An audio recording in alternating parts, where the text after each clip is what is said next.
Good afternoon from Yummy B TV. Wishing you all well, sending loads of love to you as usual. As I told you yesterday, I've been travelling since last night and I've come down to this neck of the woods this morning that brings back a whole heap of memories for me with one of my besties and out of my top 2 prison officers, the greatest of all time. Like I told you in previous videos, this man here is Uncle Phil Currie, also a fanatical Leeds United supporter. But that's not just all of it. And we're going to go deeply today. It's a very, very mixed up story, sadness, but the harsh realities of that life as well. This is tinged with sadness, and also the system hasn't even treated him that kindly really by the end. If you want the gods of the truth, again it tells you about a life. We know there's good and bad in everyone. We knew that on all sides of the borders. But today it's his story, and I am pleased to introduce Phil Currie, who was my boy, and many other big name villains as well, with due respect, if you get one. Love to see you, Phil. Great to see you, Brilliant. long time in the making. Yeah, my boy. No, it's great to see you. Right, Phil, we'll kick straight off with, right, we'll go back and forth. We'll go Parkhurst, Long Lartin, and we'll swing it all around the roundabout, up to today, you know, blah, blah. I'm going to mix it all up. No editing, you know how we do it. Yeah. Phil, the last time, oh yeah, before I start, sorry, I thought we was going to win last night. Oh, tell me about At it. Man United, I thought we was going to win. 1-0. So the what? I thought I was dismissing it earlier in the thing, and I thought when I said 2-0, I said, Phil, yeah, am I seeing things here I or couldn't what? believe it. My lad came down and we were watching it together and we were like, is this really happening? Couldn't believe it. But when they come back and we got 1, I thought we were going to lose this. So in the end, I was happy with the point. I was as well. Yeah. I watched back on the highlights as well later on, and then we hit the post. I thought, we didn't do too bad here. No. And the crowd looked like back in the day. Yeah. When I with the I'm last singing them in the backyard. bad is Great. isn't it mad? Yeah. Isn't it? Red roses, white roses. I'm looking forward to Sunday now because we're going up Sunday, so we'll be. Are you? Yeah. Ah, good man. So the atmosphere should be rocking. How are you feeling right now, Phil? You know, it's been, just viewers know that, if you don't know that, Phil's been ill. He's already come through illness 10 years previously, and now. Yeah, I was diagnosed over 10 years ago. Managed to beat it, got to 5 years clear. This is in a nutshell, really.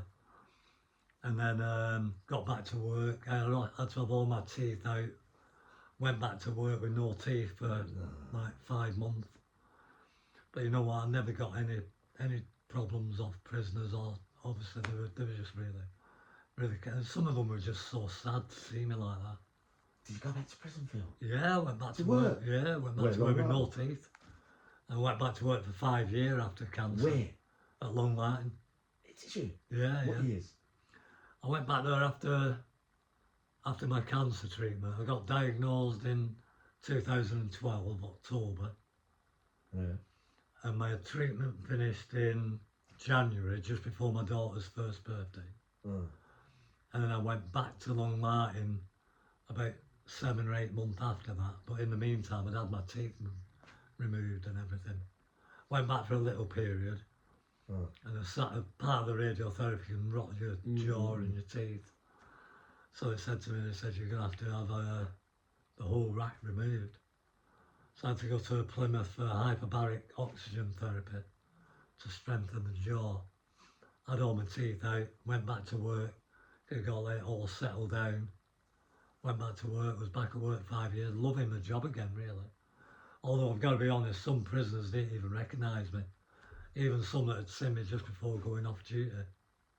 What, in the sense of you came back looking how you once did, or you wasn't? No, not once. Well, but when you came back and beat well, yeah, when I went back after beating it, yeah, I suddenly started to build myself up. Wow. I mean, almost back to where I was. Yeah. Almost back to where I was, really.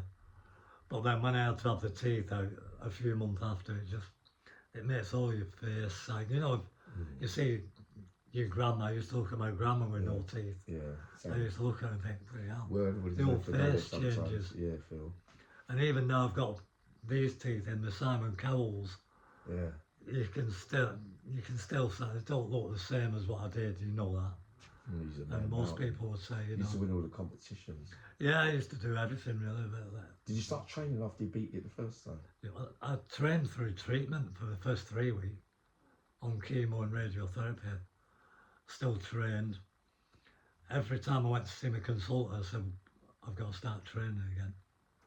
Work tried to get rid of me when I went back, due to go back. Tried to finish me on medical inefficiency, the governor at the time, but I just said, I've got to get back to work. So I gave my leave up and went back to work with no teeth. I saw a few of the orderlies that was there, like Dave Smith at the time. Who, Dave? Yeah, Who, Dave. Rogers Cody? Yeah, Rogers Vincent's called it. Was he still there? He was That's still right. there then, yeah. He's gone now. He's all right, Dave, yeah. Yeah, he's in a cat scene. I've heard, Funny, isn't he? yeah, I loved him. I just loved his character. And Phil, oh, he was sorry, real- sir, but when did the cancer come back? the cancer, what, after that? Well, When you came, so you was in Long Lartin? 10 years after. 10 years after. So yeah, and just under 10 years after, so I had that time. I've been retired 4 years when it come back, when I found it had come back. So you didn't stay in work after that? Well, the only reason I gave up work really was it came back, I went back to work and we had a governor come in and the place just went through the floor. No. We had a governor come in, she just ruined the place. Within 18 months we had riots and the place just What went. year was that, Phil? That were in 2017, 2016. That's 8 years after I left. Yeah. Because when I was there, it was a different. So when you, all right, let me just get this clear.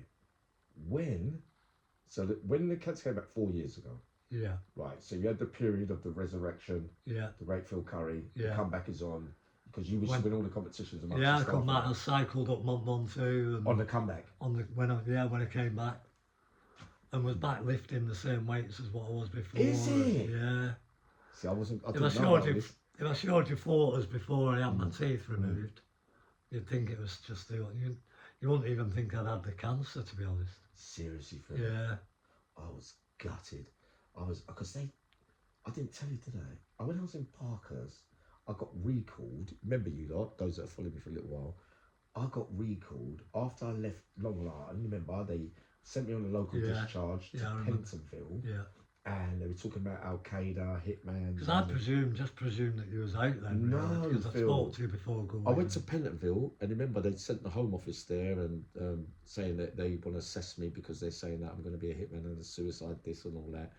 Now, when I went out, I got recalled. I was in a Mapper hostel. I didn't get past 3 curfews, 3 months. Went carnival. I come back late. We know the story. They sent me straight back to Parkhurst. What year was that then? 2009. Okay, yeah. So then I was in Parkhurst, 210, I think, 211. Oh no, I went, 211, and then I went across the road. They got to see cat, and then I got released, all for being late. Now, while I was over there, I told you like this, I think. The police and the spooks came up from Evesham and thing. They came to visit me. You know when they give you a slip, those that know and don't know, if you don't know, that's how it goes. They said, yeah, you got a legal visit. When I went up there, but all this time, I knew that I was going to struggle to get back out because of my behaviour in the Cat A's. So when they came up to visit me, when I came out there, I seen them, they said, yeah, we want to know, we think you set off all of it in Long Lartin.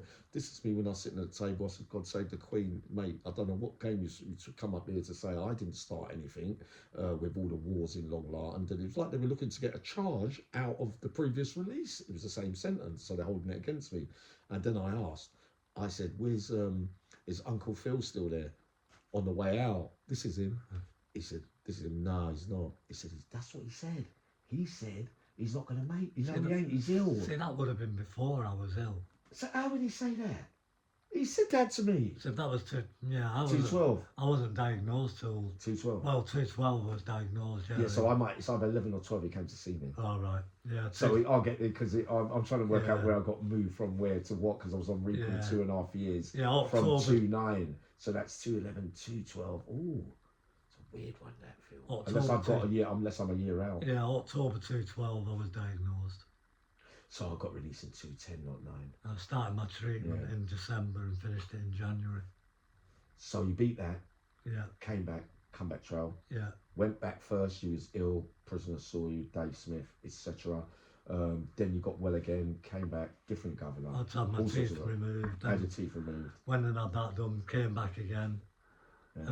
Did all right, still cycling, still training, but Yeah. my face never really recovered from that, but my body did. I mean, even now I get to the gym 5 days a week. You probably Wow. won't, you won't think so, No, you maybe. can still But see it. yeah, I still get there 5 days a week. Unbelievable that. All that training saves people. But I think if I Phil, would what have was been it? at that starting point, What was the story? So with the governor, prison governor, yeah. what was what was it? What did she? Where does it? I'll tell you what happened. My problems started with the Yammy when, I don't know if you remember a lad called Anthony Jewell, Scouse lad. Julie. Yeah. Scouse lad is part of the Liverpool gang. It was alright, they're going alright with him. He was on our PE course, did well on the PE course, kept his head down. In the meantime, we got a new governor come in at the end of the course. And we'd had problems on the wing, left, right and centre. Started to really go downhill from when she came, just caused murders really, with staff and prisoners.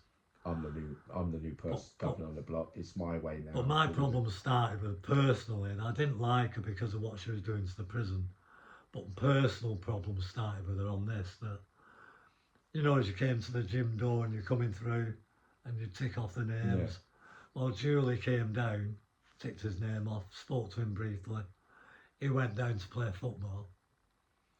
Anyway, he comes back up 5-10 minutes later. And I said, oh, I thought you were playing football. He said, no, there's not enough to play, so he said, I'm going to head off back. And I said to him, because I'd heard rumour that he'd been smashing his cell up and stuff. So I just said to him, Julie, I said, what's going on with you, mate? What, you know, I was thinking of having you as a gym mentor for the course. So you get through the course and then sit with the others and help them revise. And because he was good on the course, got on with him. He said, Phil, this prison's fucked, mate. He said, it's absolutely fucked. He said, they've ruined it. He said, but just to give you a heads up, he said, you might be late off duty tonight. So there was another officer stood talking to me at the time, waiting. We was just chatting about Leeds. Julie headed off back. And then I went down the gym and it's going round in my head thinking, I wonder what he meant by it, you know, did he, because we'd had problems on loads of wings, like almost had riots. And he said to me, so this was going around in my head. I thought, you know, I had a word with his staff when I went down there. I said, have you spoke to Julie when he came down? Did he say anything? They all said no. So I told them what he'd said to me, and I said, I'm just going to ring security and let them know, like, just in case. So all I said is exactly what he said, that they thought there might be something going down because Julie said to me that I might be late off duty, get off early, because the gym staff always got out a little bit earlier than the normal staff. So he's probably doing me a favour saying get out before it kicks off. So this lad in security, I didn't really know him that well, he was an SO or a PO. And he said to me, he said, I get on all right with Julie, I'll go over to the wing and have a word with him. So I said, all right, I said, do you want me to inform the duty governor or? And he said, no, he said, I'll deal with it from here. So I went round the back to put it on paper on the computer, just a security thing, to back it up. About 10 minutes later, we heard on the radio, incident, alarm bell on D-Wing. So I was thinking, you know, it was D-Wing anyway. Anyways, it so happens he went over to speak to Julie. He calls him and said, Julie, come here. And with that, him and 2 other lads jump on the netting. So they've gone on the netting. 2 days later, I got a charge sheet, saying I was under investigation for causing an incident at High. So I said, well, how have I caused the incident? So I was telling people I've been given this sheet. And a mate of mine was doing the inquiry on it as an ex-PEI. And he called me to see me, he said, I've been given this to investigate. I said, it's a load of bollocks, John. I said, I just relayed the story to him. I said, what did they want me to do? Anyway, it transpired, I spoke to another governor and they'd said, oh, they're saying that you should have took him to the SEG. I said, what for? I said, he didn't do anything. Yeah. I said, he's told me, I said, if I took everybody who's give me an indication something might happen to the SEG, I said, nobody would ever say anything to me again. I said, I said, they'll all be classed as grasses. Mm. I said, and anyway, he didn't say I'm going to go on the netting, or he just said there could be problems before you go off. Make sure you get home early. So I said, I did the only thing I could do. I said, if I took him to the seg anyway, it was full. She's got it full, this governor. So where do you put him? So anyway, he said, it's not going anywhere anyway. He said, but I'll have to interview you on a tape and all the rest of it. So I said, do what you want. Anyway, I had staff coming up to me saying, Phil, what was this about you putting a report in and they've charged you? I said, well, that's it, yeah, I had. And the staff were saying, well, I ain't going to report anything again if that's... And I kept saying, look, you can't look at it that way. I said, if that happened again, I'd do exactly the same. Exactly the same. So anyway, I saw her coming in one day and I was behind her and I said, Gov, I said, can I come and have a word with you? They said, yeah, make an appointment through my secretary. So I said, okay. So I rung the secretary and made me an appointment, went in to see her. It was about 10:30, 11 o'clock. She said, come in and take a seat. I went through it all. She said, what are you doing, Phil? What are you doing here today? I said, well, I've come over this investigation. That's because you're investigating me for causing an incident at High. I said, when all I did is tell you that there might be an incident. I said, if I didn't tell you, you wouldn't even know. I said, there won't be an investigation. So I said, I've got staff coming to me now saying, well, I won't report anything again. So is that what you want from it? I said, because that's not right. I said, if I'll be honest with you, I would do exactly the same again. And she just went, oh, would you now? She goes, because it's right and proper that you're investigated. Oh, no. So I said, why? Not one of them ones. So then she said, right, well, you brought a lot to my table today, Phil. So I said, what like what? And she goes, you lot self-frost, you PDI self-roster in the gym, don't you? Meaning we chose our own shifts, really. So as long as we had the hours for the week covered, I could do 2 days there, pick me on. So I'm not on a set shift pattern. So she was threatening me, saying, well, I'll take that off you. And then she said, oh, and after you kick the gym out at 11:30, 11:45, you're not doing anything till the next class come in, are you? 2 o'clock. And I went, what's this got to do with this charge that you're on about? She goes, well, you brought a lot to my table. So I said, look, I think we've exhausted the conversation, I've had enough. So I walked out. Anyway, after that, we had riots. I think we had 3 riots in 18 months. Bearing in mind, Long Lartin had never had that. That's what I'm thinking. Never had that. We'd had problems, but we'd never had riots. What kind of, like the first couple of riots, what were they ignited by? One was on D Wing, and that was ignited by China Walters, really. Oh, you know China. Yeah. I get on alright with China in the gym, Yeah, but I know boys do. I know on the wing, it can be just a nightmare. Even with his own crowd can I've been through it. have enough. I've had enough of times it. before.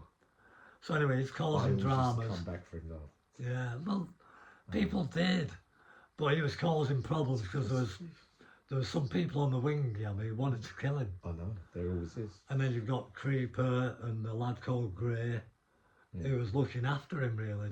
Felt like they had to look after him. And even Creeper came to me and he said, Phil, he said, what is it with this fucking governor? Keep bringing him up. Keep bringing him up on the ladder. He said, somebody's going to get killed on there, mate.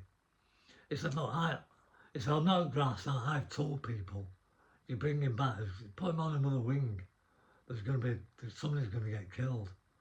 So I did what I did and tried to stop him from coming back up. But that day, she came on the wing again. It was like a project for her, thinking she could get him right and it'd be a feather in her cap. I don't know. I didn't get it really. It was a bit strange situation where no matter what happened, he'd come back up again. And now we're talking about you could lose a wing. And I said, you lose a wing here. They brought him back up, and then on that night, we got an alarm bell, we went over, and then all of a sudden, on the radio, you got all available staff to go to the wing. You know you've got a problem. So we got this all available staff to D Wing, went over there, get us on there, and all the staff now have withdrawn from the wing. The old D Wing? The old D Wing. they've all withdrawn off the wing, and there's just bedlam on there. I can see Creeper, Grey, and the other ones.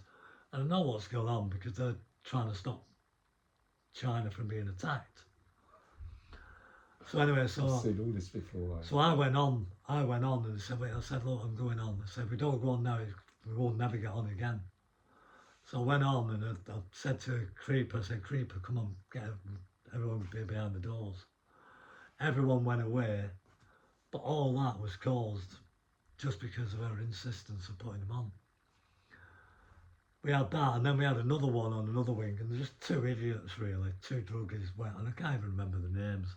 One of them hadn't been on the wing that long, just druggies. One of them got out on night sam. Night sam's where, you know what night sam is, where they allow you out for like a 20-minute period because you haven't got in-cell sanitation, so you can't. And there's a list, a line. Yeah, you wait in a queue. You wait in a queue. They start coming down and all that. So they had all that, and one of them came off on the night, and they let another one off on another landing, and they just smashed the wing, the landing up. So that wasn't really connected with her.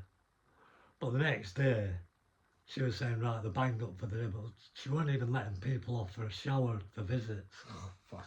So when I was on the wing, because there's no gym, and I'm on the wing, and I'm going round, and the mood of the wing was, they're just pissed off with the two idiots. They were all saying that if they'd let me out last night, I'd have fucking sorted him out and put him behind his door, the little cunt. They weren't happy with it.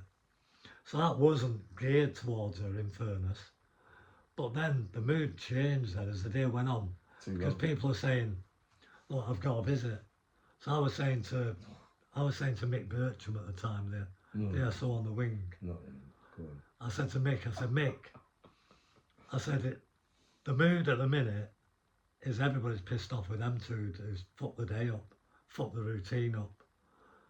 I said, if we keep this going and we don't let them out, the ones for visits, to have a shower, to get ready to go for visit. When you look, that affects everybody. I said, even if we let them out one at a time, two at a time, just do it as a controlled unlock, get them in the shower.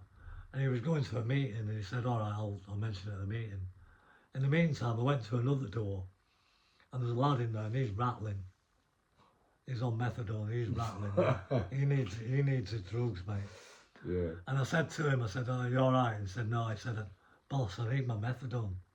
He said, I need to get my methadone. I said, right. I said, Mick, I said, got one here, needs methadone. I said, we can't get them to come to him because methadone can't travel. Nah, because the nurses go to the hatch. You've got to go to the hatch. Yeah. The nurses can't bring it to him. So I said, look, we've got to get him out and get him there. I said, it's fucking ridiculous. So he went to the meeting with the governor and he came back and said, Mick, can we let him out and the visits? He said, no, she's not having it. No. I said, Mick, what about the lad on methadone? At least take him to the hatch, I'll take him. And said, no, she said she don't want anyone on methadone in the prison anyway. I was like, what? She don't want anything. I said, was she a prison officer before or not? No, I don't think so. God. She hadn't come through the ranks or anything. No. So then the mood changed on that wing then, so you got a big problem there. Anyway, a few weeks later led to the big riot where they completely lost F wing, the new wing. Yeah. Completely lost it. Well, we had the gym on in the evening, and we had a few of the big hitters. Terry Adams was down there. Yeah. A few of the other big lads down there. I was chatting to Terry. That would have been when Terry came back on a recall. Yeah. Is that? Yeah, it was. Yeah, they put Terry back there after he was with me. Yeah, he was back. Because he got recall for the Oh no, confiscate. Oh shit. Yeah. Yeah. Well, I know. Was Terry on that wing? Terry was on the wing. Yeah. Well, I know. In fact, no, he wasn't. I think he was on the wing next to it. He was on the wing next to it. But they were saying they can't take them back neither because it's completely gone off. So they can't walk them past it because they've got all the tornado team coming in to try and take the wing back up. So they were saying to them, look, you can't go back on the wing. We'll have to put you up in the detainee unit. So anyway, we got them all in the classroom in the back of the gym. So they're all in there. And we're sat away, and they were all right. Terry, I got on all right with Terry. But I know he doesn't have a very good relationship with the governor. You know what Terry's like. Yeah. he called her out quite a bit. Yeah. And he'd mock her like, sometimes like about her shoes and that. She'd have high-heeled red shoes on and he'd take the piss out of her. And she didn't like any of that really. Terry knows it. I just tested her a couple of times. She said no. There was no need to say no. It was a simple thing. So therefore, he knows you're just like that in general. It's as simple as that. Yeah. So then he's going to know that there's no point in going to you asking for anything because everything's no, and you got this thing. So all right then. Well, there's nothing you can do for anyone. There's nothing we can do for you. But it's important to remember the relationship there as well for later on. Because I know for a fact that she hates him. And I know for a fact Terry don't like her. So I've seen him when she's come down the gym, and I've seen him take the piss, and I've seen her frowning and not liking it, hating it. And yeah, like you said, because she's vindictive and all that. Exactly, she sounds like it. I didn't believe her. So what happened then is, we're chatting away and we didn't have a problem. Eventually it was talked in where they'd go and get a bits of food, because they didn't have anything. They had no food. Obviously Terry had somebody cooking for him when he went back, as you would. So his meal's on the stove. So straight away, to me, that would mean that Terry don't know anything what's going on that wing, because he wouldn't have his food. He'd have had his food ready and waiting in his bag. He wouldn't have had it on the stove. He doesn't really get involved in the rest of the politics around the prison. No. But anyway, he kicked off. They lost the wing completely. Took them till 4 o'clock in the morning to get back on the wing. Bear in mind, she's gold commander for the wing here, so she's taking charge of what's happening, what's going on the ground floor. When things came to an end and I left, I put a freedom of information thing in, so I got all my letters and everything to see what had happened with her. And I got a letter, I got an email. It's all in there. I got an email that she'd sent at 5 o'clock that morning, saying to the POA chairman about to remove our, you know when she threatened about removing our self-rostering. Is she still there? No, she's gone. She got sacked. Did she? She went to Ewell, ruined Ewell, went to Dovegate, started to ruin Dovegate. Go on, carry on, Phil. Let's carry on. Which is a private prison. Yeah, I know about that. And they got rid of her for bullying. She got sacked for bullying. What happened? So after that... So anyway, the tornado team go in, take the wing back eventually. Just before that, they had 6 go off on a standoff on the wing, doing like a peaceful demo really. And all of them, they didn't want to fight or didn't want to... But she just put them down the seg after. And they were saying, all right, no, obviously if that's where you want to do it. So they came back up eventually, and I think they just thought, well, if that's what she wants, that's what we'll have. And they just rioted. Lost the wing, cost them thousands. Did she get sacked not long after that? What happened after that is, Richard Vince, I don't know if you heard of Richard Vince. I remember that. He was I think he still probably is. The area manager. He was the Director General. So he's top of the prison service. He put a note out to staff saying he's going to come into Long Lartin and have a meeting. He's heard things. To say what's going on, to find a fact-finding mission. Well, she's got to answer it. She's so silly. So anyway, he's coming in having a fact-finding mission. So I've gone to the people who are arranging the meeting to get who's on the list. I think they're having 15 in the morning and 15 in the afternoon. So I said, I want to be on the meeting. So they put my name down. So anyway, it went round and I said, well, I'm going on the meeting, I'm going to say it all. I'm going to say exactly what she's like. She calls nightmares on visits. Gary Nelson's wife coming in. Is it? Short skirt, Gary Nelson's missus. Is it? But she stopped him from coming in, saying, no, you can't come in. Your skirt's too short. What was that? Well, the second time round you got back there? Yeah, telling her to go. That's after I've left? Yeah, after you've left. So this is, when she come. So this would be 2016, 17. Oh, you went back there? Yeah. Forgot that bit. So she said, you're not coming in, you have to go and... Was Terry there with him at the same time? Yeah, I think, yeah. Yeah, it would have been, yeah. Yeah, he definitely was. So, different wing. Yeah. So anyway, she said, you're not coming in that skirt on. And Gary's missus, rightfully, and I would have said the same, she pointed out to the governor and said, well, your skirt's the same length as mine. Oh, no. And your shoes are the same, so what's the difference? Oh, no. And she just went, I'm the number one governor and I'll do what I want. She sounds deadly. So that, but she was sending kids off visits as well. They're coming in through with sandals on the feet, send them up to Tesco saying, you're not coming in with sandals on. And has she been affected by criminals in the past or something? I don't know, mate, but it sounds bad. It was I've never. Imagine 30 if she was in years in charge of the prison, I've country. never seen anything like it. Well, then if she was in charge of the country, it'd be all over. Just a narcissist, mate. Honestly, complete narcissist. See, swings both ways, doesn't it? And anyway, so this happened, and I said, I'm going to this meeting. The POA chairman and the vice chairman, she was quite clever in this and how she did it. Because the chairman himself, he was in the seg. They had a lad who was supposed to be 15-minute watch. He's not done the 15-minute watches, and he got caught on camera never going to the cell. So he's left it all night. He's been in his pyjamas.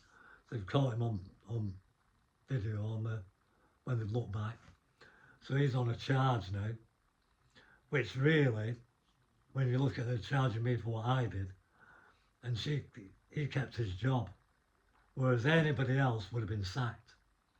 But he kept his job on the back of your POA and now you're in my pocket. So no staff had any real POA representative or anything. So she knew that. So anyway, the POA chairman, he even rung down the gym and he spoke to a colleague of mine and he said, is Phil CURRIE on today? And he said, yeah. He said, look, have a word with him. Tell him not to go to this meeting. So my colleague came and he said, oh, I've had her and Stowe on the phone about going to this meeting. So I said, yeah, and he said he's saying don't go. He said it's not in your best interest.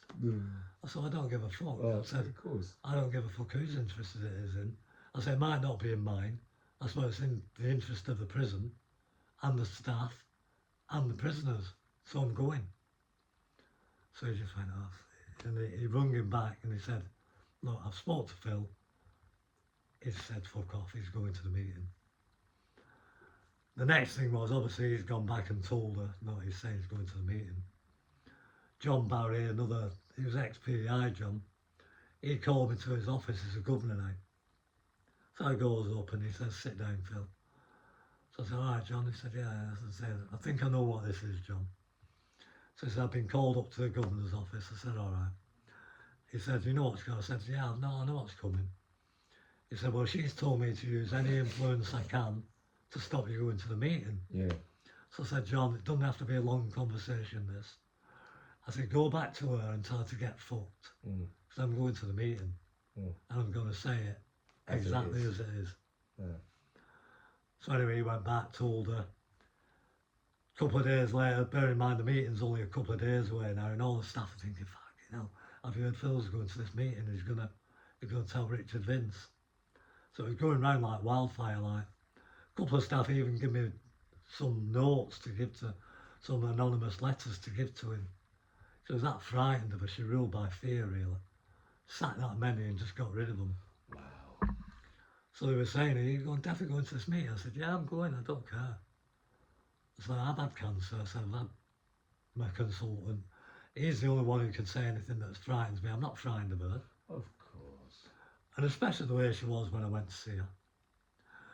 So anyway, John had done that. Still said I was going to meet her. I was setting up the classroom, ready to take a class. And she came in the classroom, shut the door. I'm thinking, so she goes, Phil, can I have a word with you? I said, yeah. She goes, about this meeting and about you giving this vote of no confidence. I said, a vote of no confidence? So what are you on about? Said to the POA, I said, why would I give a vote of no confidence to the POA? I said, they're in your pocket. I ain't going to go to no POA chairman and talk, because they're in your pocket. Both of them are in your pocket, I know that. So I said, I'm going to the meeting with your boss and I'm going to tell them exactly what you do in this prison and exactly what's going on and what caused those riots. And she went, well, you're going to get thrown under a bus. So I said, look, I don't care, bring the bus, said, I don't care. Been under it already. Yeah, I don't, I said, get the balls, I don't care. And she walked off bright red, and she just looked at me and she goes, you'll regret this. I said, well, I don't think I will. Wow. So off she walked, and the gym staff came in and he goes, what was all that about? I said, she's trying to stop me from going to the meeting. Bearing in mind, she probably could have just crossed me off the list, really, if she was fucking Not anything. that much power. But I would have gone anyway. I'd have turned up anyway. So anyway, the meeting went ahead. And I turned up at the meeting. Yeah. So we all sit down, and the lad next to me goes, Phil, are you really going to say all this? I said, yeah, why? He said, fucking hell. He said, this is worth coming to then. You're going to say this. I said, but you've all got to speak up and say what's going on. I said, no, it's just me doing it. And he said, I think a few will once you've done it. Anyway, with that, Richard Vince walked in the room and she walked in with him. So I thought, I know what's going on here. So anyway, they both sit down and I said, with respect, Director, I said, you've got the governor with you and you're asking us to tell you exactly what's going on in her prison. I said, do you really think you're going to get the truth while she's sat there? I said, she rules by fear. And he went, well, she's the number one governor. If you want, either ride with me or you collide. yeah, if you've got something to say, you should be able to say it to her. So I just said, well, don't worry, I'm going to say it. I'll say it to her, I'm saying it to you. I said, well, I don't think anybody else will. I said, ask them. And he just said, has anybody else got a problem with her being here? And obviously nobody would say anything. So the meeting went on and he just shot me down. Every time I tried to speak, he just said, I think we need to let everybody speak. And he wouldn't let me talk about the riots or... He tried passing it off saying it was a changing clientele, the people who was at the prison. And I said, well, hold on. I said, those 6 people that went out on that peaceful demonstration, I named 5 of them. I can't think of the other one off the top of my head. I said, first 5. I said, all those 5 have been in this prison for years, or been away and come back. I said, they're not new in the prison. I said, so what is this new clientele or change of clientele? I said, the only thing that's changed in this prison is the governor. That's the thing that's changed. I said on James English's show about, it's a bit like a manager in a football team. Like when Brian Clough went to Leeds. And Bielsa, I'll use a better one, you know when Bielsa came? Yeah. And we're down in 15th in the championship. Yeah. Same players really. He comes in, communicates, Yeah. Change it. talks to them, Yeah. builds them up, communication, leadership skills. And before you know it, Leeds are climbing the table and performing. Oh. Exactly the same in the prison. A number one governor can change the scheme of things. She was supposed to have gone like Brian Clough after 40 odd days. Yeah, she was saying chuck your medals in the bin because I don't give a fuck. Yeah, everything you've done from now you cheated. Yeah. Bloody hell. So, and the thing with Terry where I said you should remember the relationship with him. You know, after the riot, you go She and... ain't got no much, she obviously doesn't... And she didn't like Gary neither, obviously, with his missus and what happened there, because they put a complaint in. So what happened after the riot? We're in a debrief now, a not debrief after the riot had finished. So you've got the wing back, it's now 5 o'clock in the morning, we're all up in the chaplaincy. And she's going through it. And she said, and what about the incident in the gym with the gym lads? So I said, I'll speak here. So I stood up and I said, what incident in the gym, Governor? And she said, well, the secondary incident that you had in the gym. What incident you on about? And she said, with Terry Adams. I said, there's no incident with Terry Adams. I said, he asked a question about his food. I said, and some of them was asking questions about medication, inhalers, how they're going to get it if they've got to go on and they're not allowed to go back. I said, once that was sold and the SO down there who come down said, look, I'll go to the wings and I'll make sure you have it overnight, your medication or anything like that. There was no problem. She goes, well, I disagree. I said, well, you weren't there. I said, I told you what happened. And I said, you've had one incident, or it's a riot. I said, why are you trying to make up another one? I said, is that one not big enough for you? And you could see the staff like things. So I said, there was no other incident. And then she said... She knows what she was doing, that's right. And then she said, and I also think it's not just coincidence that Gary Nelson's only just come back here and then we have a riot. So she's trying to shift the blame onto Terry Adams, Gary Nelson, for what had gone on. I hope that's not the rumour when they tried to say it was going to be an escape and all that. I don't know. No, that was the one before. But that wasn't there. But I know. I think I've heard about this little. That this is because they were both there the first time I was there. So there's a level of corruption about the way she works as well, really. Well, she's just going all out to make sure nobody gets nothing. My way or the highway. But anyway, there's no reasoning behind it. I always said, once we go to this meeting, if it didn't go my way, I knew I had to go. I had to walk out that day, be prepared to walk out on that day. And it's a job I loved. All my life I loved it, loved the job.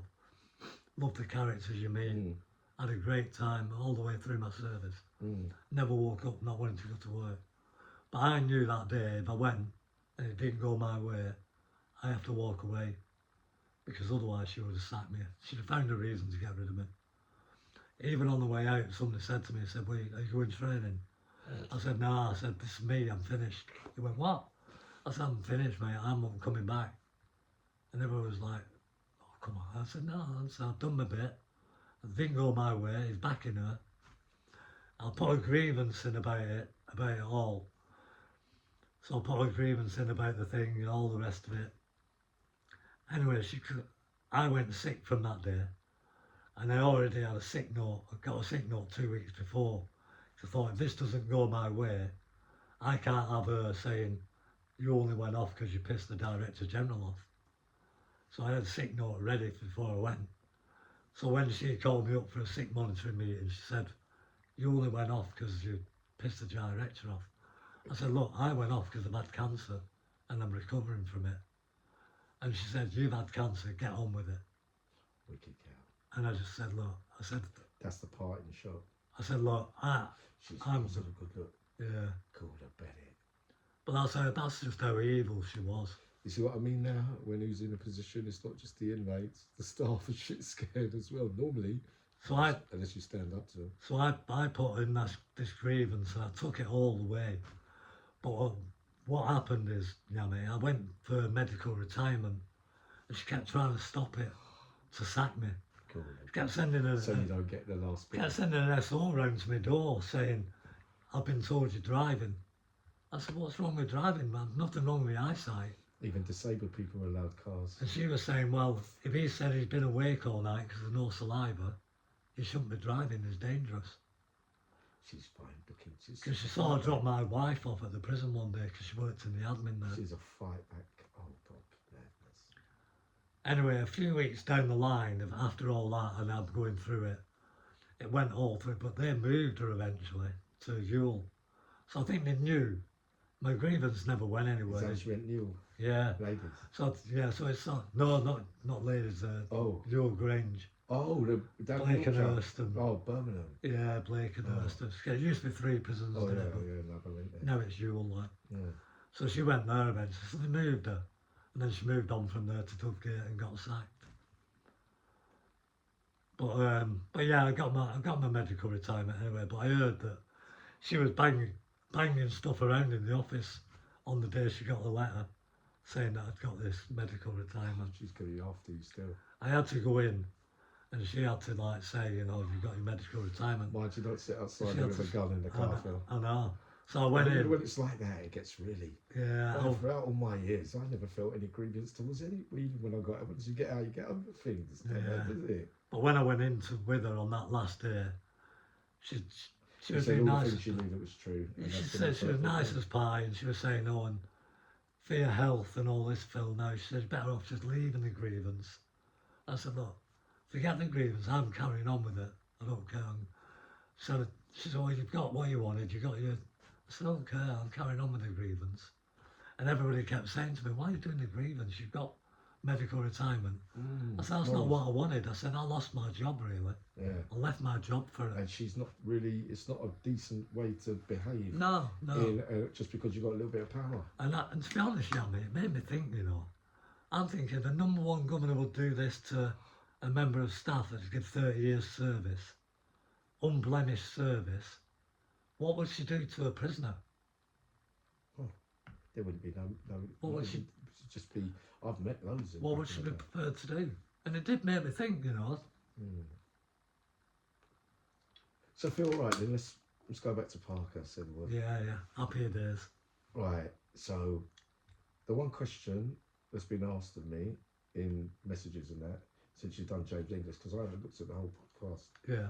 Is that Yami Oldham? You know what happened in Parker, sort of thing, with the Arifs, Charlie Bronson, Builder Bomb, Desi Cunningham, right, Wayne Oren, Nicky Dunford, is that you believed it was the Arifs that sent Desi Cunningham and those lot to do Charlie Bronson. But my original story, what I heard, because I know, I got a feeling I know what you're going to say, but my original story from way back in the day, having met all three of them who were there and present, that started with a job, I think gardening or ponds or something, and we got a bit out of hand, and they went for him, and he got stabbed. And that Builder Bomb saved him, put the thing over his tissue. There was no mention of the Arifs. So when someone said that to me the other day, I was thinking... See, I wouldn't have the knowledge to know whether the Arifs put a contract to do Charlie. That's what I was thinking. I wouldn't be privy to that. All I know is, on B Wing, and certainly the prison really, the Arifs, Dennis, Duggan, Mehmet, they ran the prison really. Yeah. Certainly their wing. But Charlie was on a different wing, he was on M wing. As well. He's on M wing with Vicky Dark and Perry Taroni and all those, Kevin Brown. But at the time I was on the yard when Charlie got stabbed. I was surprised who it was, Desi. I think everybody knows now it was Desi that was involved in it anyway. Yeah. I don't know whether he put the knife in, I don't know. Yeah. But I'm playing tennis over on the tennis courts. So on the tennis courts, and Charlie for days, almost weeks, he'd been digging a fish pond out. He went to see the governor, John Marriott at the time. I loved John, but he was very, very liberal. I mean, he just saw the good in everybody, really, John. And he gave people a chance, which I like that in people. I always did it myself, really. So anyway, Charlie's gone to him and said about digging a fish pond out before he goes. Shit, the life out of me. Boy, calm down. To kind I've been my daughter going back from school. To dig a fish pond out. To like leave a legacy, really, after he's gone, because he's due out now, Charlie. Yeah, this was 91, so he's due out. Yeah. I don't think he was out long then, but that's a different story. So anyway, so he's digging this fish, he's giving him a pickaxe and a shovel and a wheelbarrow. It's quite funny, really. So I'm on the tennis court and I'm laughing. I'm going to laugh with a few of the prisoners saying, I've seen Charlie digging the fish pond out and he's filling the barrow up. And he's got this young kid running backwards and forwards, emptying the wheelbarrow. And I could just hear Charlie going, quicker, quicker, come on, faster boy. And this lad was bright red, absolutely knackered, ready to drop. So I know he was digging the fish pond out at the time, on the yard. And then the next minute I know, there was like a circle and Charlie had been stabbed. Anyway, there's just a big commotion, obviously bells and all the staff come running. And all I heard at the time was that Charlie had refused to go to outside hospital. So I presume that he'd refused to go there at the time. I don't know whether he did. I've heard since that he did go there, he had blood transfusion and everything. So he must have gone to St Mary's. But I don't know that the Arifs would have done that. All I know is the Arifs were running the prison. You're looking at it from what you're hearing from the staff point of view. The staff point of view. That's what I said. It was definitely there. Yeah, I'm looking at it from a staff point of view. So I wouldn't know the other side. Like like your side would hear different things. Yeah, I got it first hand. I heard that Desi was involved in it. I was shocked because from what I know of Desi and Charlie, I wouldn't have put them to have that beef, you know, to get to I don't do want to it. say too much, Phil, but it was definitely, it's common knowledge. I mean, two of those are not even alive today, Wayne and Desi. No, I'm saying, And I'm not afraid to say it, and I know that there was something more than that. yeah. Uncle Yammy's always knew the truth about that day. I knew that it couldn't be the Arabs. I'll tell you why, because Uncle Yammy knew that Bill the Bomb was working for the Arabs. So Bill the Bomb wouldn't have been running across there. How would he have got over there? He got over there somehow, and he saved Charlie by getting the tissues out. He wouldn't have done that if he was working for the Arabs. If he would have known the Arabs were going to do that, Bill the Bomb would have told him not to, because Charlie looked up to Bill the Bomb. So Bill the Bomb, unless he found out later on, I'm telling you, there was a different argument over that thing. It's not for me to say, but I always believed what I knew from those early 90s, from all three figures I met that they was there. There was another argument, but again, you know what I mean, it's history now. What, But I just thought we'd clarify that. what I do know about Bill the Bomb and the Harris, because I was on B Wing as, Yeah, an, go on, off, Phil. as Keep an talking through officer. that curtain because of the light. I was on B Wing Yeah. as well, Yeah. as an officer. Yeah, So I knew them. I knew the Harris from on the wing and in Yeah. the gym, yeah, and Bill the Bomb. yeah. But Bill the Bomb was definitely with the Harris. He was Exactly. there. He was there heavy. Yeah. He was definitely. Speaking of Bill the Bomb, I did mention him a little bit on Jim's English, but Yeah. More. Give us What a- more, Phil. what a fearsome man. Yeah. I'll tell you what, as a staff, when I was in Black and Whites, I haven't been there long, but we used to dread him going on the phone, you know. Oh. Sometimes it'd go great, and he'd come off and you'd be like, thank fuck for that, you know. He'd come off and was all right. I think to his missus he was on the phone too. But if they had an argument on the phone, oh my God. Honestly, mate, it was I know that too. the phone booth, you know, the not the proper phone booth, but the whole, that'll come off, the phone will be ripped out. Everybody used to try and get on the phone before him because they'll not be able to use it once Bill's been on, if the phone call don't go right. But nobody would ever say anything to Bill. I've seen Bill, you know, he's a fearsome mate, and he's not just a fighter, like a brawler. He's got the skills and the tools. Yeah. Trust me, honestly. I've never seen anyone in prison that could punch as quick as him and have a tear up like he could. Never. I know. Oh, Phil, it went there a story that he used to play tennis with the screws. He's played badminton regularly, you know. He's played badminton with Gary. Who? Which one's Gary? Gary Bean. He had quite long, Was gingerish you there hair. when Graham Gillen was there? Yeah, When yeah, he was there with Gillen. Scouse Graham Gillen. Yeah, he was there Did with you know?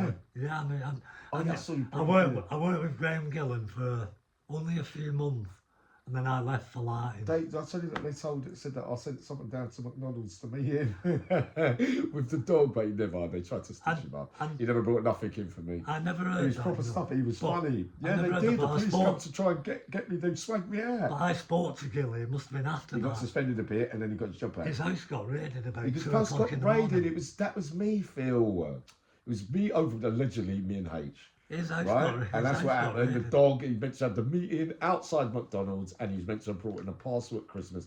But two of them went down the block because he didn't give them nothing in reception, and they told Graham. I got shipped out. I went to Woodhill. The police come up on a visit. I said, "Nah, it's all lies." And I remember, anyway, less than a bit out. But Graham Gillen, yeah, go on. And Gary Bean, I know So- what you're talking about because he was working. Graham Gillen was with him at that Yeah, time. great Yeah. badminton player, Gary, and he used to do a lot of coaching with Bill. That's who it was then? I mean, Bill had a brilliant back. His backhand was better than his See, forehand. I never saw him. I didn't know he could play that. Oh my God, his backhand. See that? You know when you I mean? talk about forehand clear. Because he was when you saw him, Phil, did he have the broad physique or slim physique No, like he's Sykes? broad. So he was broader than Sykes. Yeah, yeah. But when he smoked, sometimes outside, he looks a little bit slimmer. No, but then broad. so I It's saw like different full in ones. the face still as well. Yeah, he was chubby. Yeah. So that's what I mean. I saw them early bits after that. After that, I saw him. No, And no, he was all the chunky, times I saw like- him, he was smoking. No, it was chunky. Apart from the 80s, I saw him when he was when he Yeah. was really young. But he loved it. Yeah, he when loved I the was really young. Yeah, he loved the game of badminton. I played doubles sometimes as well, with Gary against him and Yeah. another one.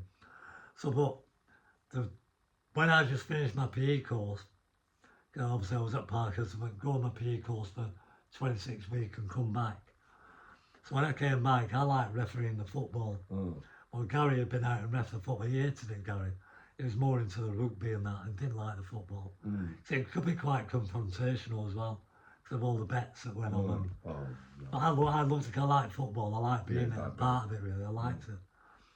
So anyway, I came back. And I said to Gary, how's it going? He said, oh, fucking football at weekend. I said, what happened? He said, I was out there, Bill the Bomb grabbed me by the neck, grabbed him by the throat and picked him up. He said, my feet were off the floor. And I was saying, well, I didn't think Bill the Bomb was that strong. I know he could punch. He don't do weights. He never did weights. Told you. I thought, I was All shocked. the rest of them did. I said, I was shocked to say that. And Gary weren't a small bloke. Exactly. Lift him off the floor. So I said, I'm shocked really, because you have a good rapport with him. Anyway, that afternoon, Bill the Bomb came down the gym. He'd been banned from the gym for 2 weeks, but he'd gone to the staff and to Dennis Harris and Duggan and spoke to them and said, look, I want to go, and they cleared it for him to come over. So he came over and he wanted to speak to Gary, and he spoke to Gary, and I went with him. And he spoke to Gary and he shook his hand. I've never seen Bill do this with prisoner or staff. And he shook Gary's hand and he said, Gary, I feel horrible for what I did. I said, I feel bad, can you forgive me? And fair play to Gary, he said, yeah, he said, no problem. Gary abandoned for the 2 weeks. Wow. And he said, got to go and get the squad for him and all that. no, he said, listen, Bill.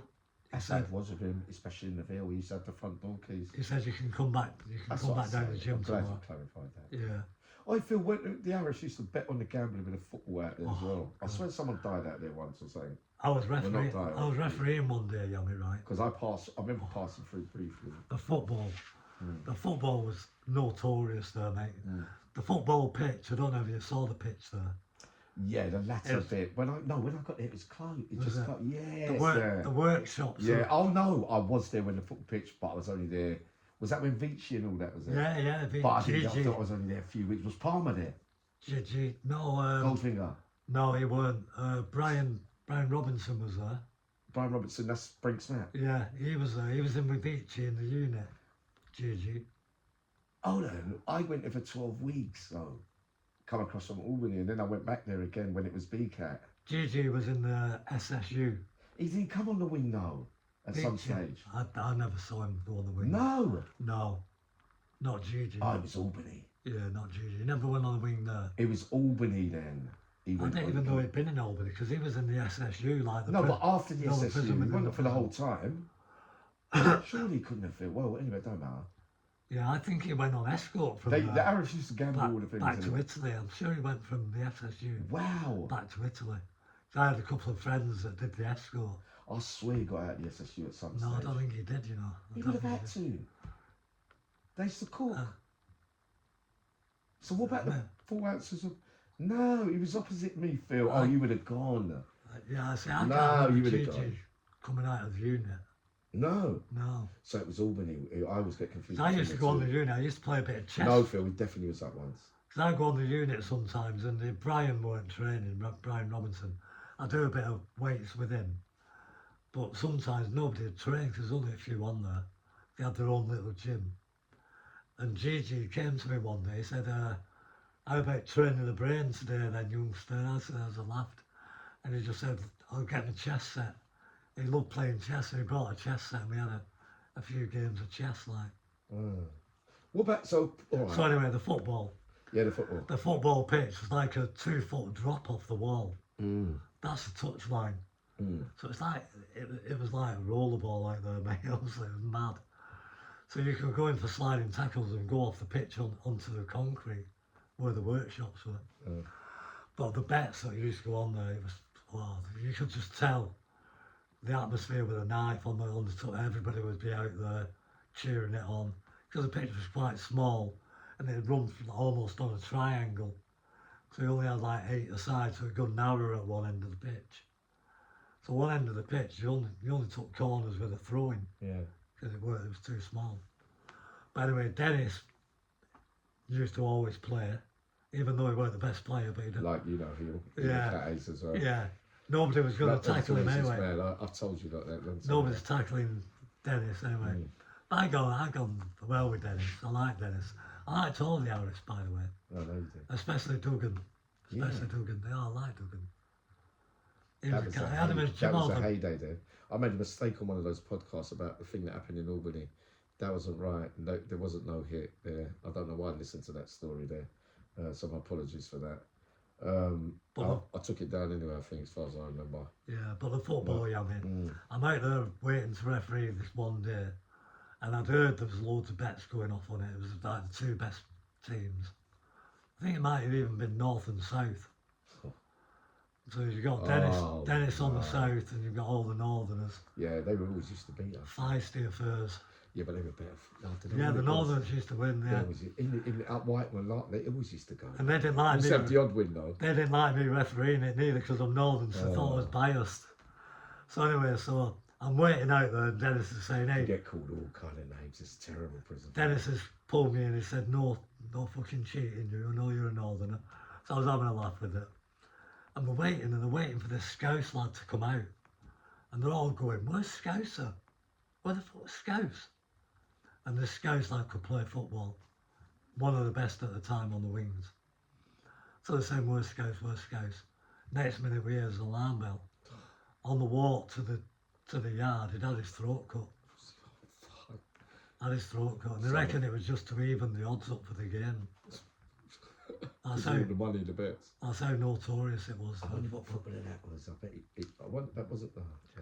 It was a young, skinny Scouse. Yeah, I bet many of them along the years. They good footballers up there, Manchester and Liverpool. He was a good I feel so well, right? I'll ask him straight. Coming in, I spoke about it or nothing. Paul Sykes, did you ever hear during those times? Because I passed through. I knew he passed through the island at some stage. I told you lot way back in the day. My memory's about 80% great. Remember. There's talk that he was raping young boys. While you was around him for those two occasions in your life, did you ever hear, see, and any strange behaviour? And did anything ever reach him by way of fighting, defeats, or anything like that while he was there? I never heard that of Sykes. I never heard that he'd raped anybody. No. I had heard, whether it be true, whether it be not, I don't want to talk ill of him because I have no problem with Sykes. But I had heard that he went both ways. You heard that? I heard that. I don't know if it's true. Yeah, we have heard that. We've heard that. I've heard that. But that's not a rapist, though. That's not forcing nothing or nothing. Don't really matter, does it? No. Really? It don't, does it? No. Is it, Phil? But we don't know if that's fact. I never actually saw that with my own eyes, but I heard that one. And to be honest, raping somebody. You would have got away with it. He would have been. been. Never got away. Not in them jails in them days. He would have been on the book anyway. Exactly. Double cells. So every hour, if you're on the book, an officer has got to see you and sign in the book to say I know what he's on sight of you. Yeah. So how he's going to get somebody on the landing and the book, and that book goes with him everywhere he goes. So how he's got to rape somebody, and walk around and all that. And he would never have been tooed up with anybody. I done a video about that the other day. He would never have been tooed up with anybody. All right then. Phil, what about Paul Massey? Did you ever any dealings with him at some stage? No, I never Paul Massey. Paul Massey he came into Lartin, I think, for a little while I was there. Yeah. But I never really had much dealings with Paul, really. No. John Massey I did. You're talking about John Massey's the other lifer. John Massey's a Londoner, yeah. He escaped from Pentonville with me recently. That's him, yeah. With the glasses. Yeah, I think he was on the James English, weren't he, John? Yeah, he went on James English. Yeah, I thought he did. Yeah. I was with him in the film. Oh, so you didn't have much to do with Paul Massey? No. I mean, I knew of him. I knew that he was up there and rated with the prisoners. Yeah. I don't know how he got on with staff in particularly. So no, I never really had any big dealings with him, to be fair. Right, bang. Was Winston Silcott around at that time? No, I don't. No, I don't remember him. No, he would have been. I think he was in the other categories at that time. I don't remember. Oh no, he went to Maidstone after that. Reggie Cray. They'd gone just as I got there. Sutcliffe had just gone when I got there. He'd been How done many with a times- sauce bottle on it. Was it there? Yeah, Oh yeah, I heard that back in the day. I got there just after he'd been done with a sauce bottle there. Right. Oh yeah, because before he went to the he was Yeah, in there. yeah, he was in there then. Yeah, I never got to see him. What about Richard Wildman, Caveman? Caveman. I only met him once, you know. Yeah. I was at Lartin, and they had a fire on the wing, Yeah, and they evacuated the whole wing yeah, into the gym. They had nowhere to put them, yeah, and we had to escort a few of them out. yeah. And Wildman Caveman was one of them in there, and that's the first time I met him. I got on really well with him on the escort. The first time I met him, I got on really well with him on the escort. We had chatting away. So he was saying, "Oh, where have you been lately?" I swear they killed. Something went wrong. He died. What, in prison? I think he died in Whitemore. It was strange. I can't remember. You don't remind me, man, because I met him twice. But I swear that's who you asked me about. What, and I asked one of you this morning, are you talking Caveman? Because I didn't have, obviously, he was a bit before my time, but I got on a bit of it with him. I think he committed suicide. There was something happened. He may have done, because I never heard of him After he left the Cat A's, he went to a private. Something happened. I can't be clear, so I won't go into it.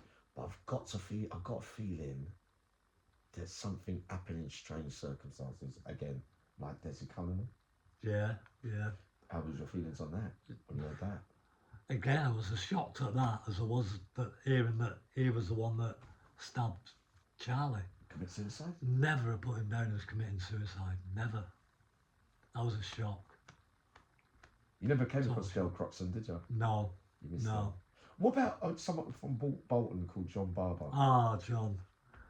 I love John, you know, a great character. What great character? Like, he's What I said. Go on. he's from the same neck of the woods from me, so we had that anyway. Yeah. He's almost from Radcliffe. Because he come to the Cat A's for a brief bit. Yeah, but you know what a great guy. No bullying in him or anything, but could really serious. he can handle himself, you know, John. Yeah. I remember John talking to him just before he was getting out, and he got out, didn't he? And he came back in on an 18. Yeah. I think conspiracy, weren't it? He got done on phones. But yeah, John was brilliant. There was him and a few Northerners at the time, like Tomo from Tomo Lancashire. Tomo from Lancashire, yeah. Yeah, he was my boy. He was another real proper lad, like. He was. He smacked out our Jim Audley once. I remember. Banged him out. I remember. He banged a lot of people in the deck, but he don't start trouble. Yeah, it was Vernon Reese. They called him Shant. He was a nice lad, Shant, but he was just a bit thin. Yeah. And do you remember Balls of Steel? Vaguely. There's a programme on called Balls of Steel. Some of the listeners probably heard of it. I'd never heard of it at the time.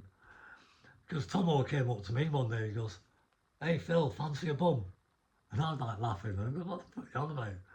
And he goes, "It's up, do you watch Balls of Steel?" I saw that punch. I said, I don't know, what is it? And he told me, and I watched it. And they used to go around and just said to people, "Fancy a bum?" So Tomo was going around. He was a bit of a joker. He said to you, yeah. Yeah. So he went up to the Jim Audley Shant and he just said, "Shant, fancy a bum?" And it was in his head then for the rest of the session. And Tomo was that reminds me of something. They take things personal. They don't get it. It's hard. Tomo was walking round and you could see Shant, and I never knew that he'd said it to him. So he's walking round, they're all laughing as they do, as they would if he'd said it to me. But he thinks they're laughing at him, and it's took it personal, like taking a piss out of me. So anyway, you know where the sports hall is, and they've got a weights room. There's that door through. Yeah. Well, I'm getting them out of the weights room and into the sports hall. And Tomo was walking round in the sports hall. Shant's finished tidying the weights away and goes through. And he's gone through and he's thrown a muggy punch from behind at Tomo. He's landed on the back of his side of his head. So Tomo's just looked round, looked him once, a bang, and he's knocked him. He's gone from first badminton court, and he's against the wall now of the gym. I've seen 3 of those. Never more than one, is it? And gone. Shant was gone, knocked out. Yeah. To be honest, I wouldn't have pressed somebody pressed the bell. Because he was coming round Shant, so Tomo weren't worried as if he was going to carry it on. He'd just done his stuff and that was it. So Shant was coming round, didn't know where he was. So he was, where am I? And anyway, he was all right about it. And I said to him, "You fucking idiot." I said, "It's a joke." I said, "He said it to me." This was as the bells going on, all the staff are coming down now. So I hate those. That happened to me. So they both said now, Shanta said, oh look, it was a misunderstanding, and Tomo said, look. Anyway, they took them both to the seg. Oh. And because I've been the one who's seen, I've got to nick them both. So I felt bad, I felt muggy really. I felt muggy having to nick them. So when the next day before the nicking, I went down and the governor said, look, what happened, Phil? So I said, look, and I told him exactly what happened. I said it was a bit of a joke. Shant being Shant, fucking idiot, took it the wrong way and fucking gone and punched him from behind. So I just said it as it happened. So I said to Tomo, I've just gone in there, just to let you know, I've just been honest, said exactly what happened. He said, that's fine, he said, I'll do the same. So all right then. So I went to Shant now and I said to Shant, I've spoke to the governor, if you're both honest about it, he's not going to give you anything, he's just going to throw it out. So I said, just be honest about it. So he said, aye, all right then, Phil. He was from Leicester, I think. So anyway, he goes in, Tomo goes in, was honest about it. He said, okay, and he said, you've been honest, I respect that. And he gave him nothing really, like suspended. Nothing, slap on the wrist. I goes in with Shant now, and he reads the evidence and all the rest of it. Says, what's your take on it, Shant? He started coming out with all this fucking bullshit. And I was thinking, and I'm like, Shant, just tell the truth. And it just got weirder and weirder, the story, and I just shook my head, and the governor just said, look, I don't believe you're being honest. And he fucking hammered him, the governor hammered him. Liberties. He's seen about nutters. And after I said to him, I said, he's a nutter, mate. Shant, what are you doing? I said, Tomo's come out of there. I said, I told he's lucky he only got that. I said, he's got nothing. life as well, it's not fair. I said, Tomo's got nothing. I said, if you'd have just gone in and been honest, you got nothing. But he hammered him, he lost his job as well. So from Manchester and Liverpool, any standouts? Sam Cole, great. Another great lad, really. Yeah. And another one, really handy lad.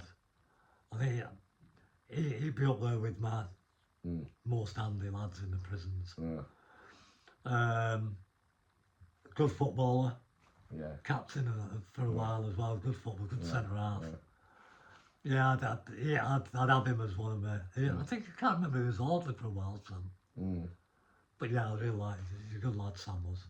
Any more Northerners? Mick Gillett. I know it's all Mick Gillett and Peacock. There was the two of them in for drugs. Vaguely. Mick Gillett was our Jim Audley for a while. Yeah. Funny lad. Real funny character. He used to always say to me, he said, Phil, my mate's coming in today on an induction. He said, get him going, wind him up. What about the 53 depot? Because they were there with me, the two, Lee Rush and what's his name? Lee and Jet. No, we don't really speak about them, do we? Lee and Jet, but Papa. Yeah, I liked him, Lee. To be honest, me and Jet became as friendly as me and you. You know, when we was in there with chat and... But if anything, even friendlier. They really had a lot of respect for him. Are you talking about the Albanian geezer? Yeah. Oh, that's his Cody. I like both of them as well, but Jet was a kickboxer, really handy. They both into it, yeah. I always said to him, you know, I said, what would you do if, joking, you know the way I was. I said, what would you do, lads, if they said they got a fight to the death in the weights room and you two are in there, winner gets released. I said, what are you going to do? I always come out with this sometimes. And I said, look, everybody else would be dead but us two, but I'm not killing him and he's not killing me. That sounds like Spartacus, Tony Curtis and Kirk. But that's the way they were. I mean, Phil, there was a talk, someone come on my show one of those days, a friend of mine, he said, Lee Rusher got his, I was there the whole time in Long Lartin, and when the other kids, I didn't believe it at the time, but he was saying his throat got cut. Who, Lee? Yeah. No. Never did it. Look, I know for a fact that Lee worked his way down the system. I can't remember. I remember someone came on there. He was in clarify that, so we'll get that right today. It never happened. He was in Ford not long ago. No, he never. And I'll tell you what, if anybody, when I was there at Park, at Lartin, if anybody fancied the chances with them two, I don't think they would. Nah, they had a chance. A few confrontations, but there was. Oh, Phil. So what about from Manchester, who stood out from Manchester? Would you say the most? Like even if you knew him, if you didn't, you come across what you saw. Yeah, I never spoke to him much, but I respected him a lot. You know, a lad called John Gray. Do you know him? Yes, my big brother. John Gray. Yeah. And I didn't speak to him like I did with John Barber and Mick Gillett. But John Barber's a bit more charismatic.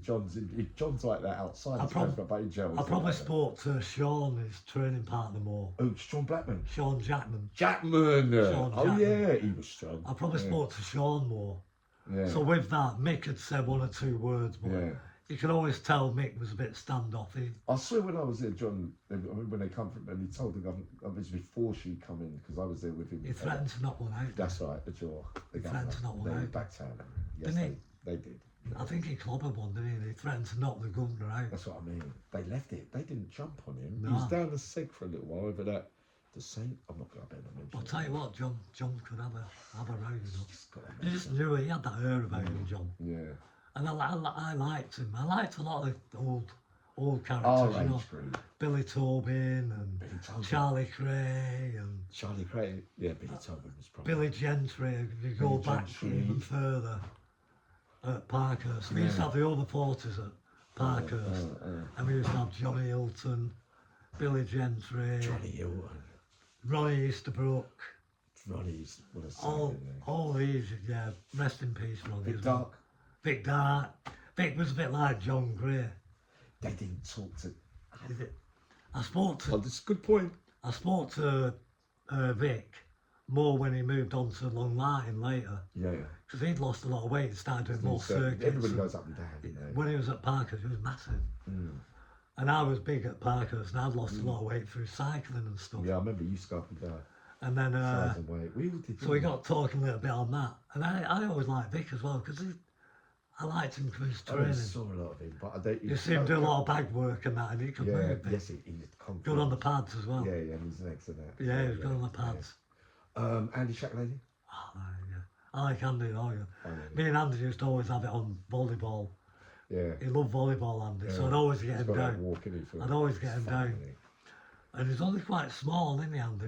In height. 5'11". In height, well, towards me. Yeah, if I'm 5'8", he's got to be 3 inches above me. Yeah. He's built dense. But I'll tell you what, as well, at volleyball, he plays all sports. He could spike.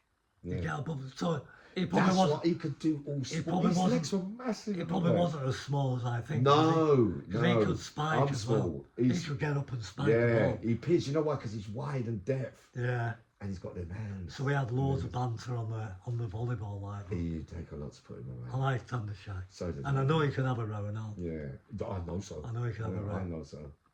Right, let me think. Let me drop it out. I forgot. Let me just talk about it. Because that was a terror time for me there in Long Lartin, Phil.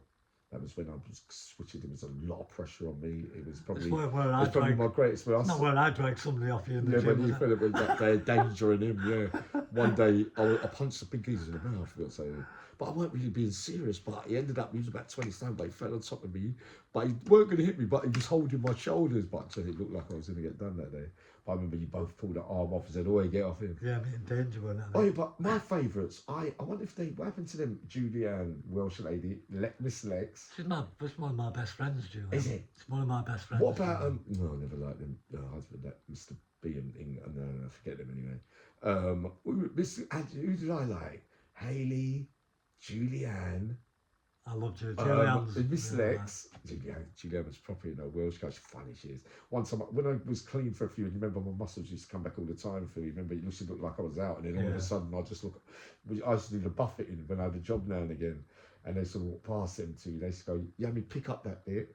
Yummy, go and do that." And I used to go, "Okay." I used to go, "Okay." And they used to both say, they had a good sense of humour. I like Haley. I think she left, and there was a healthcare woman called Kim Waterhouse. I remember the name. I can't picture the No, face. you won't. She weren't there that long. Yeah, I can't picture the face. And what other kids? I can't remember. No, Kevin F was all right, I think. Kevin F, the gym lad, yeah. He was kind of sweet. I can't remember.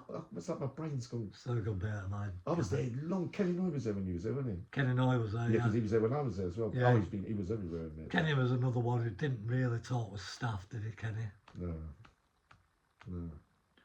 Out of the big smart lot, like, really. You never met Mickey McAvoy, did you? Yeah. Did ya? you? Yeah, I met Mickey. Oh yeah, Rest in well, peace, Mick, as well. yeah. Did you know? Yeah, I know, yeah. Did you meet Mickey McAvoy? He was Yeah. the big man. You know what I got with Mickey? And Go on. I never saw. I mean, his nickname was Nutter, weren't it? Everybody knew his nickname was Nutter. So shit.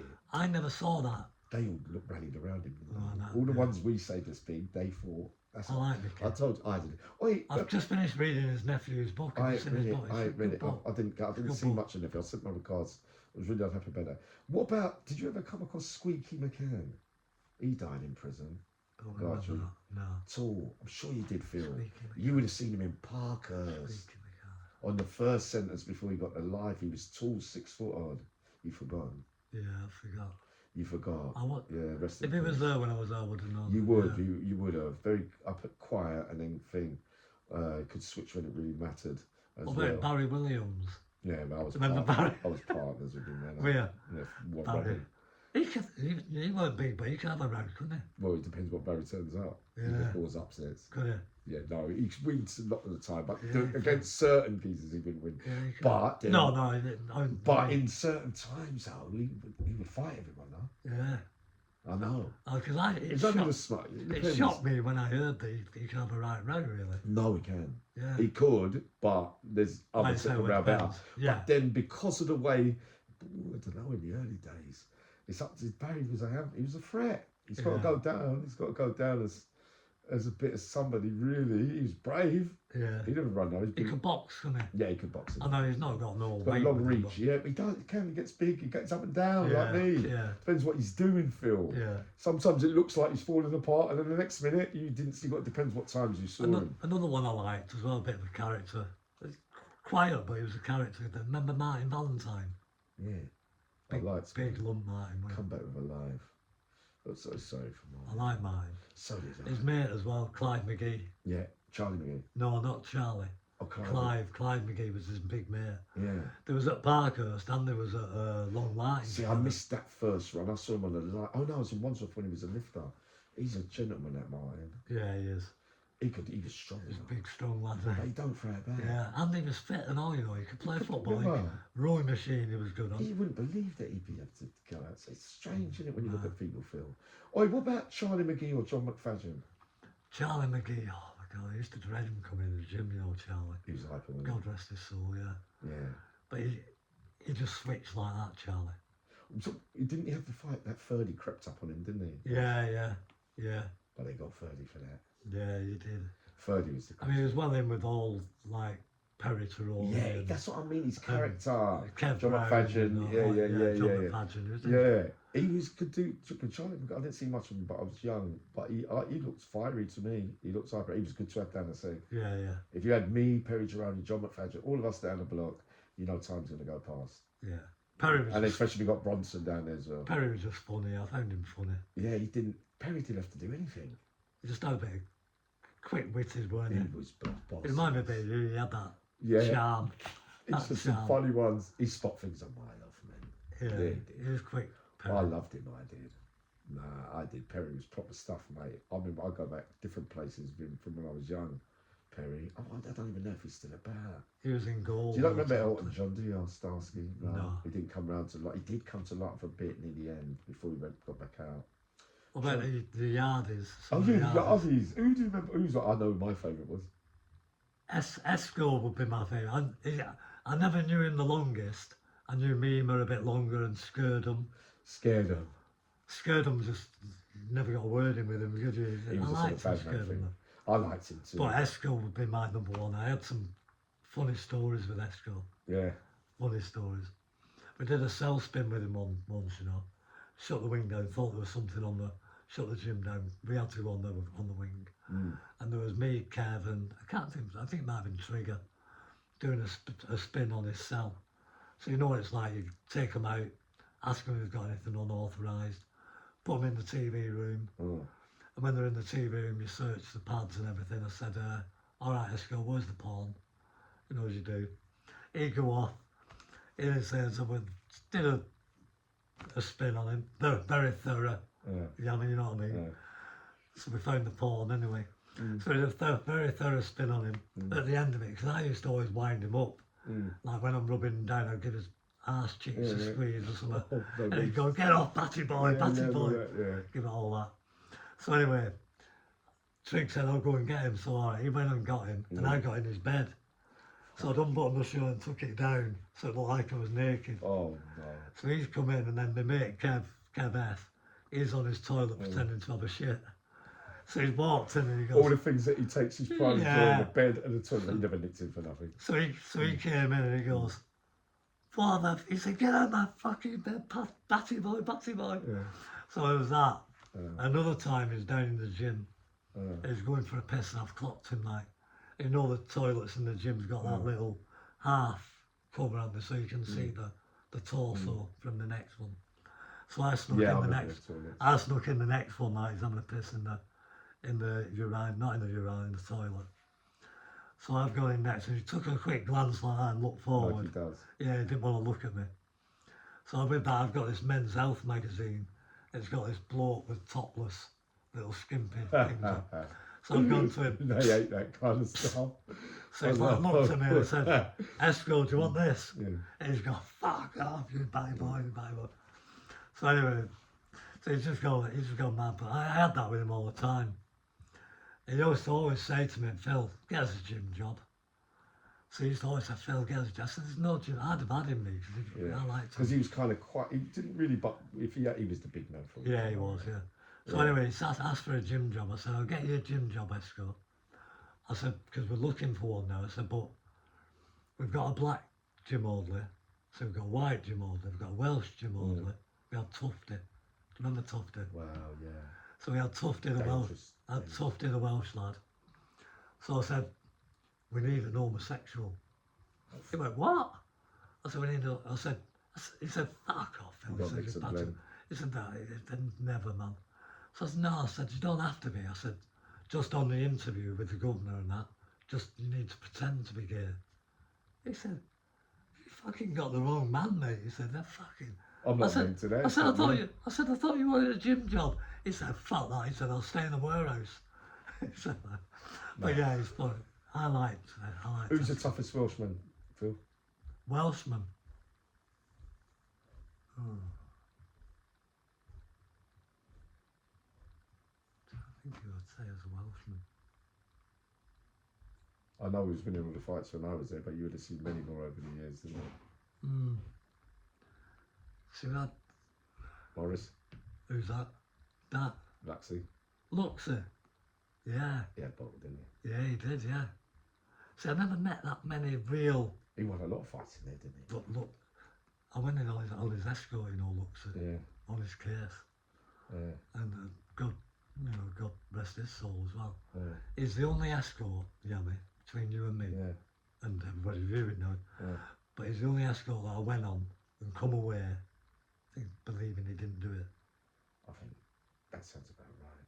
Honestly, I went, and I spoke to him. Like that. I spoke to him before he's going on his case, and you can become cynical as an officer. Yeah, but you've said Redmond. But he's told me the story, he's told me all the ins and outs, and so I went with an open mind. He could be guilty, I'm only hearing his side, remember? Yeah. So now we're going I'm on there on day one as well. Yeah. So he's told me all about it, and we get there, and he's suddenly told that his brief, who should have been doing it, off Rough Justice, the programme, he should have been taken on the case. And he had to be pulled off it to go onto another case. Yeah. So he gave him another brief, and the brief that he got, I could have done a better job. Should have represented himself. I could have done a better job about that. But to be honest, I came away after looking at all the evidence. I did a lot on the case. Yeah. I came away believing he didn't do it, and that's my belief. But you had time with the Irish as well, Phil. Oh yeah. Any standouts there? Some of the again, the IRA didn't like to speak. They never spoke to staff really. They were quite military as well in the way they operated. I remember going, and we had a spell when I was at Parkhurst. Yeah. We had the bells going off all the time. Yeah. And it's not long after they tried to escape. Yeah. and they had the bells going off, and as you went onto the wing, you'd always see John Kinsella. John Kinsella would be up at the top and he'd be counting the staff who were coming on and going off and writing it down. They had the run of Albany when I was And he in did the that, early days. and he did that on a regular basis, so he'd know when there was less staff on at what times of day, and Do the maths. so he was quite clever in the way that they worked. There, No. there was always 3 or 4. There was of about them, 4 of them there. Exactly. John Kinsella was, I can't remember the other names, but I think there was 4 there at the time. Yeah. John Kinsella and one other were the There was the about 8 or mates. 10 of them in Albany. They saved me. But it was 8 or 10 of them in Albany at one stage. But in Albany, when I went there, when the Irish were over the other side, the Irish were at the run of Albany at one stage. See, the Irish and the Irish were on there as well. But I would say the Irish had the run. Yeah, it depends what. The IRA, they kept themselves apart from anybody really. That's us and Whitemore. There's 4 of them, and they just had it with each other. Yeah, walk They around really the had yard it with together. anybody else. Yeah, But the Irish run the prison really. yeah. At that time, I don't know what would have happened if it had come between the 2 of those. I would have said the Irish because they had the backing of everybody else. But the IRA had a lot of power. don't you remember Pat Tate, Phil? See, I know the name of Pat Tate Yeah, through being in the system and that, but I can't honestly No. say I've had any real dealings with Pat. No, because he would have come on the island. You would have missed him. I left the island in '96. Yeah, someone I don't know, but someone saying, "Yummy, you're confused." 95, He was with you in 96. Parkhurst, not Albany. I'm telling people it was Albany, but then I can't get it always right. For that little period there, you lot remind me the real ones that were there. You remember if you was there, let me know whether it was Albany or Parkhurst. We was in together because you know he got the recall after the first sentence. But remember, there was a sentence before the one before that. If you get what I mean. Phil, let me think. What else we covered? Life, Leeds, blah blah blah, that system, where you're at now. Argent, I don't really like him. we might fall out here then. We might fall out here then. Tony's one of them, you know. And I only met an handful. Tony Argent, John Mackenzie, I don't remember big John Mackenzie, black lad. Vaguely, yeah. Big lad John, who was Argent Molly. I met a couple in Tony Argent. What about Frank Burley? Oh, sorry, go. Sorry. Just let me do Tony first. Sorry. Tony Arge. He was one of them. If me and you now, and we're on a land, just imagine we're on a landing, and Tony Arge is party to it, and you're having a go at me. Yeah. If Tony Arge thinks that I'm in the right and you're in the wrong, he'll tell you. And he didn't care if You don't care. he didn't care if you was bigger than him. Doesn't lie, does it? I've heard Tony when I used to talk to him. He likes the word staunch, doesn't he? Yeah, proper. It's like John. They're both similar. But of all the, I would say there's an handful like Jet Butt Pepper, Lee Rusher, Yeah. Tony Arge, John Mackenzie, who I would say is real staunch, because for a prisoner to back up a member of staff in front of the rest of the people If it's a muggy to another prisoner, they're not hiding behind corners. it takes some doing that, and that But mind you, it would depend. They wouldn't do it with every prison officer, I don't think. and that it just gave me It a lot. depends who the person is, I think. Yeah, maybe you might be Because right. remember, anyway, I won't mention that. And I've said that. No, there was I rumours see a about different affairs side. with Tony as well. I don't know if it was true though, with the women. But what about? Did you bump into anyone from Leeds? What I went because I forget things. Frank Burley. See, I only saw. Frank was a bit of a. Weren't he in Parkhurst, Phil, in them the early days? Or was it like, I get confused. He was in Parkhurst because I He saw him. was, man. That was when the travelling geezer, what's his name? Matthew Oakley was there. He was in Parkhurst. The traveller. I knew him The in one I both. said was the fit. What he looked was a proper handful, mate. I knew Frank from both. I spoke to him. I got to know him in Parkhurst. Yeah. Being from Leeds, as soon as I knew he was from Leeds, I said, "You must be a Leeds fan." He weren't into football, was he? Really? So I used to think. I said, "Are you from Leeds?" I said, He wasn't sporty like that, was he? So he used He to used always his say- weights in it, Phil. I used to- do his yeah, little things, yeah. like his little bits. I used to say to But he him, was dangerous. I used to say to him, "When you're out, Frank, we'll get to a match." He said, "I don't really like football and that."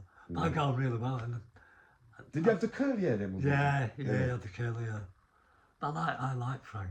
So did I briefly. I never knew Anyone why, else how did he die, Frank? There was a mix-up on believing that they'd done Because it. I've heard different rumours of No, yeah, but some whatever saying it police is, they're shot saying him, it was some accident. It weren't. I'm beginning to think they got done. Yeah. That's my personal opinion, but I wasn't there for I it. heard different rumours. I know, but I know he was loved by a lot of the Cockneys. Yeah. Do you remember a geezer from Leeds called Terry Mitchell? Did he come through the system? He was there, but I think it was either after Phil. Yeah, I can't remember. I only saw him once, but he was meant to be a hard man. Who have I forgotten? Travellers, you'd have met him. Matthew Oakley, you remembered him. But there was some proper handful geezers who covered a lot, Phil. I'll probably be back down again very soon. He's flowed thing. I've been travelling since yesterday. Have I forgotten anything, you know? He's covered everything. It's quite sad at the moment, but my opinion is, you'll battle on. I'm not planning on going anywhere soon. I was just going to say. I'm writing a book, and I want to get that finished. Right, Phil. Big love to the family, I want to get that Shout finished. out to daughters, sons, mum, things and everybody. We always said we'd see each other on the other side of the fence, and now we have. I find it very difficult to believe, because you remember, in my life story, I say the greatest performance from me throughout my prison history would have been roundabout Long Lartin for those 3 years, because it was on me, and it was up and down, and the pressure was on. And I used to say to me, you maybe never know, I'll see you at a game one day, because we used to talk about, also we used to talk about football all the time. But for me to be outside there, coming to see Phil Currie, and let's say it right, no matter what you all say down there, I love the few of you lying, I hated the some of you down there, there's not time for that in life, but I'll tell you one thing, you and I know that you had to rely on Phil Currie, so the way that that's all gone on, there's many that were around, Dave Smith, Roger and all them, everybody, they will all tell you that Phil was the man out of you all, the team and all that. It shows you, innit? It shows you do a lot for it all, and you do the best you can to be, non-partial to both sides, and try and do the human thing and not take liberties with people. You've got to do your job. It's what you're there for. But you don't want to, overstep the mark, like we know when people get in power, they do these kind of things. And look what's happened. And you see that when a man's at his weakest, when he's up and he's down, he doesn't even know, and he's still standing strong. He's getting a book done that'll be advertised on mine when it's done, because he's flying through it quicker than I did mine. But there we go, people. Phil Currie. Hopefully he'll be on again. And next time, if you want to ask anything, if he can answer it, of course, he's still, he still stays partial, but he will talk the truth, without so much, unless obviously it needs to be said, because if anything that's coming out in his book, you can say it out in the open, or say the bits and save the bits for the book. But sending loads of love to you, boy, and we might even go to a Leeds match. They're putting in, last night I was thinking when we scored, I was thinking, that's weird, I'm going to see you tomorrow, and we win it at Man United. I know. I thought it was Jermaine Beckford all over again, marching on together. I put a shirt on just in case. Weird, isn't it? Strange, that, because we don't really get a lot at Old Trafford. No, never. But our team's getting a bit better, mate. Look at that Zonko, whatever his name is. I'll tell you what I will say as well, Yami, just before you finish up. I had obviously the James English thing, and I looked at some of the comments. Yeah, because there's a lot of prisoners coming in there. A lot of prisoners commented, and Tony's on the phone. Really humbled by it, to be honest. John said his love. My daughter, the big lane, all the bits weird. My daughter looked at it and she said, "Phil, my dad." I just see it. She's not taking no prisoners. She said, "Dad, right? So I'm really proud of you." Yeah. So. Yeah, because it's set in stone. Because if it was anyone, you know what would happen. They only know what they know, Phil. And they'll say, yes, him, I was there. No, it weren't that. It's good. Because when you get older, like the big man said yesterday to me, he said, yeah, but when you get older, you read between the lines. When you're subversive at first, when you're younger and you're going through the centre, but then you work it out later. He weren't that bad, she weren't that bad, and blah, blah, blah. But big love to you, who I mentioned, staff wise down in Long Lartin. I know I've forgotten a couple of you, but, my favourites were, I know. And I know you're all watching me, the police down there as well. No, it definitely wasn't that. He was as straight as they come. All right, Phil? I think I did bring you a programming once. Yeah. All right, they were on me, Phil. They come to visit me. They was on me about all the starting up this and that. Don't worry about that. We'll talk about that in the book. But I love you, my boy. Always, Phil. Stay strong, boy. Hopefully I'll be up after. Let me upload this. I've already gone, if you get what I mean.